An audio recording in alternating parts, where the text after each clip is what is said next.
இது தெருநாய் பிரச்சனையா? இல்ல ஹை சொசைட்டி ஆளுங்க பிரச்சனையான்னு தெரியல. ம். சென்னையில ஒரு டான்ஸ் மாமி இருக்கு. அது ஒரு போஸ்ட் போட்டிருக்கு. எங்க வீட்டு பக்கத்துல தெருநாய் எல்லாம் கார்ப்பரேஷன் புடிக்க வந்தாங்க. பக்கத்து வீட்டு அம்மனி வீட்டு பொண்ணு எல்லாத்தையும் விரட்டி அடிச்சிருச்சுன்னு. உச்சநீதிமன்றம் பாவம். உச்சநீதிமன்றம் என்ன சொன்னுச்சுன்னா, இந்த கருத்தடை பண்ணி நாய வந்து திரும்ப விடுறோம்னு சொல்றாங்கல்ல. அது டோட்டலா ஃபெயிலியர். 20 வருஷமா அத வச்சு துட்டு தான் பண்ணியிருக்கானுங்க. ஏமாத்து வேலை பண்ணியிருக்கானுங்க. அது வேலையே செய்யல. அதனால தான் நாங்க இந்த முடிவுக்கு வந்திருக்கோம். அதாவது நாயற்ற தேசம் வேண்டும். Article 21 life and liberty. மனிதனின் உரிமைகள், மனிதனின் சுயமாக அச்சமின்றி இந்தியா முழுக்க அவன் வந்து திரிய வேண்டும். குழந்தைகளுக்கும் அதேதான். ஏன்னா குழந்தைகள்லாம் கொன்னு தள்ளுது நாய். ஸோ அவனுடைய வாழ்வுரிமை இதெல்லாம் வந்து காப்பாற்ற வேண்டும். அது வந்து கேலி கூத்தாக நாங்க விடமாட்டோம். அப்படின்னு சொல்லிட்டு தான் ஆரம்பிக்கிறாங்க ஜட்ஜ்மென்ட்டே. அப்புறம் என்ன சொல்றாங்க, இந்த பள்ளி, கல்லூரிகள், மருத்துவமனைகள், பஸ் ஸ்டாண்ட், பஸ் டெர்மினஸ் இங்க எல்லாம் வந்து அப்புறம் விமான நிலையம் எல்லாம் சேர்த்துக்குங்க. கோர்ட்டு கீட்டெல்லாம். இங்க எல்லாம் நாய்கள் இருக்கக்கூடாது. அரசு வளாகங்கள்ல நாய்கள் இருக்கக்கூடாது. இருந்தா அதெல்லாம் வந்து அப்புறப்படுத்த வேண்டும்.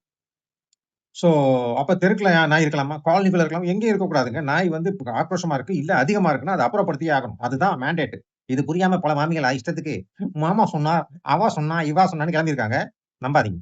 என்ன, நீங்க உங்க வேலைய பண்ணுங்க. எங்கேயாவது நாய்கள் ஆக்ரோஷமா இருந்தா, இல்ல அதிகமா இருந்தா, கார்ப்பரேஷனுக்கு பெட்டிஷன் அடிச்சு, அவன வந்து தூக்கிட்டு போ சொல்லுங்க. அது 1.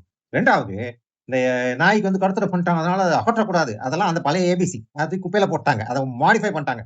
அதெல்லாம் கிடையாது. ஸ்ட்ரிங்கென்ட் லா கிடையாது.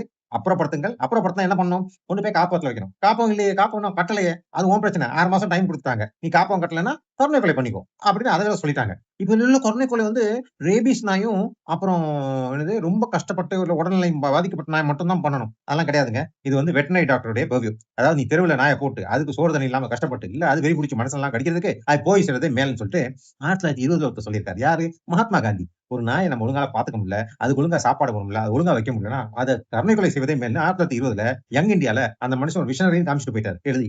சோ அதெல்லாம் நீங்க பாத்துக்கணும். ஆனா இந்த பைத்தியங்கள நம்ம குணப்படுத்த முடியாது. அதெல்லாம் சோசியல் மீடியா இருக்கிற வரைக்கும் கடவுளே! அப்படின்னு சகிச்சுக்கிட்டு தான் இருக்கணும். பட் உறுதியா இருங்க. கோர்ட் வரைக்கும் போவோம். இத வந்து சுத்தப்படுத்தாம விட போறதில்ல இந்தியால. நாயே இருக்கக்கூடாது ரோட்ல. Thank you very much.